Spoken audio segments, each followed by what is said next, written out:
Hello everyone. Welcome sa ating daily devotional for this week. Ang title po ng ating devotional for today ay God Sees You Where You Are. And our passage is from Luke chapter 1 verse 26 to 27. Let's read. In the 6th month of Elizabeth's pregnancy, God sent the angel Gabriel to Nazareth, a town in Galilee, to a virgin pledged to be married to a man named Joseph, a descendant of David. The virgin's name was Mary. Tayo po'y manalangin. Lord, thank you for your word. Thank you, Lord God, na we can go deeper and understand more fully yung nais mong ituro sa amin for this week. Lord, maraming salamat, Panginoon, for your grace na kahit kami ay mga ordinaryong tao lamang, ay patuloy kang nangungusap, Panginoon, at kami ay ginagabayan mo para sa aming pang-araw-araw na buhay together with you, Lord. So maraming salamat, Panginoon. We love you, we worship you. Speak to us, O God, through your Holy Spirit, and help us to hear what you are saying to us, Panginoon. In Jesus' name, amen and amen. So we're starting for this week yung ating daily devotional, kung saan ating binabalikan at mas lalo pang pinag-iisipan yung ating pinag-usapan yesterday, no? Or Sunday, last Sunday. So, kahapon sa ating sermon ay tinalakay natin yung idea na ordinary but favored. We looked at the life of Mary being an ordinary person.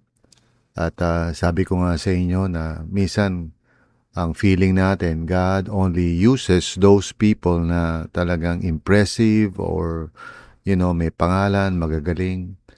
But on the contrary, especially as we look at the life of Mary dito sa first chapter ng Gospel of Luke, we see a different thing. We see, that God is interested in touching ordinary lives and bringing something special, no, sa ating buhay. In spite of the fact na hindi naman tayo mga sikat na tao or magagaling na tao. So I hope na this really encourages you at magkaroon po kayo ng faith that God is going to use you. God is going to bless you.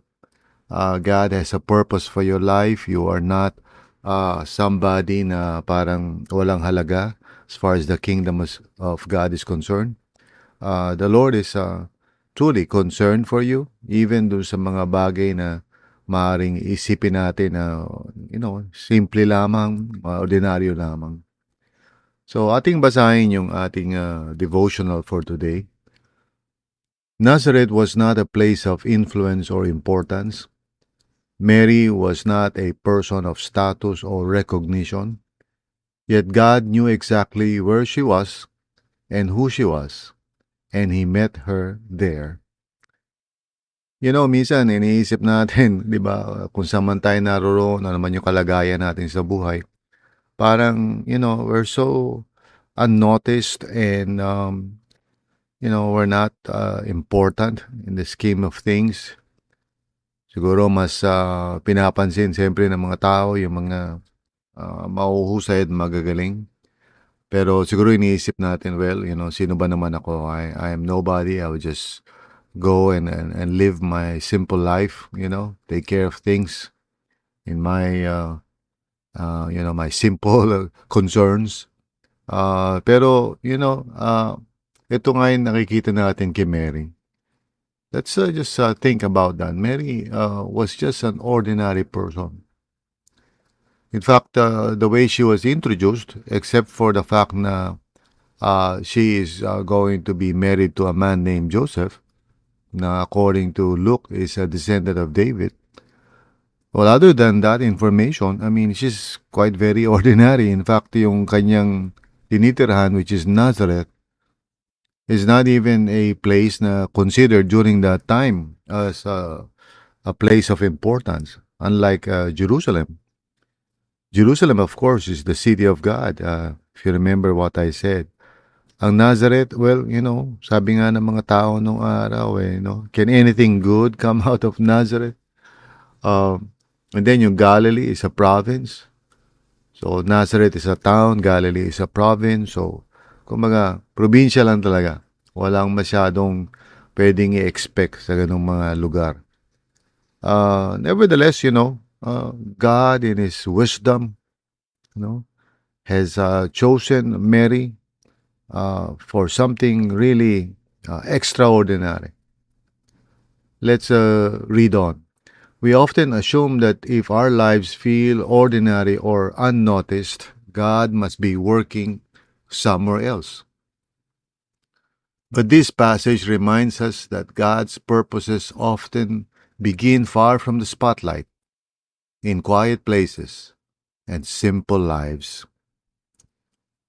My friend, kung nakikinig ka ngayon and you feel discouraged because, you feel so ordinary and insignificant, the Lord is saying to you, as well as to me and to anyone else, that God cares and He loves us. And even if others may not think about us, God is thinking about us.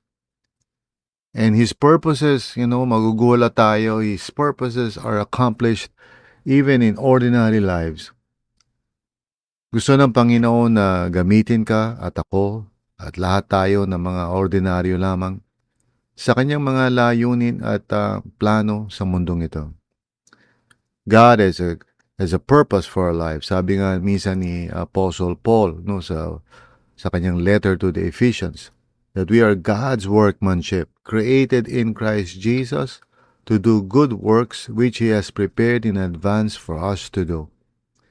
Sa makatwid, bawat isa sa atin ay merong purpose. Si Lord ay naghanda ng mga bagay na gagawin natin at kaya niya tayo binabago araw-araw so that we may be the kind of person with whom and through whom He can entrust His power and presence and purpose.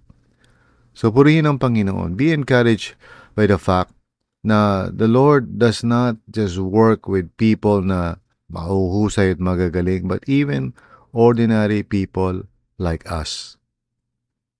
So, God sees you where you are today. Your location, your routine, your season, your life is not invisible to Him. Praise God. Hindi tayo unknown or unnoticed in the eyes of God. Instead, He sees us, He values us, and He wants to use us in His kingdom. So, itong Pasko and in the coming year, 2026, be open to how God will use you, even your ordinary life. No, God is in the midst of your life, working and doing His will. So, maging open ka, maging excited ka, at maging ready ka to receive. Huwag mo i-underestimate ang grace of God. Huwag mo isipin na hindi ka gagamitin ng Panginoon. That's a lie from the enemy. God will use you and He will honor His name through you. So be available, be open, and be ready when God speaks to you and gives you a mission in life. Maybe sa pinagtatrabahuhan mo, sa kinalalagyan mo, sa bahay mo, saan man. The Lord will use you. Just trust Him.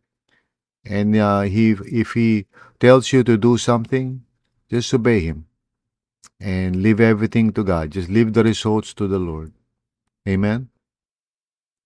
So here's the suggested prayer para sa ating devotional for today. Lord, thank you that you see me completely. Help me trust that my ordinary life matters deeply to you. Amen. So I will pray then, for you as you meditate on these words. Lord God, maraming salamat po, Panginoon. You are a good Father to us. You care for us. But more importantly, Panginoon, you remind us that you see us, that you know us, and that you value us.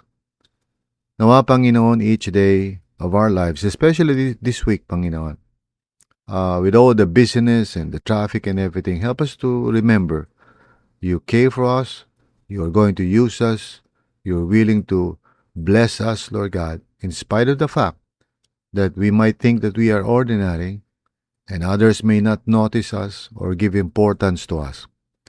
But Lord, help us to just trust in you na may purpose ka sa buhay namin and that you're going to use us right where we are. Hindi mo kami lalakpasan. Instead, gagamitin mo kami in accordance with your will.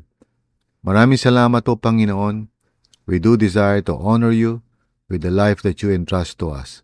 Salamat po in Jesus' name. Amen and amen.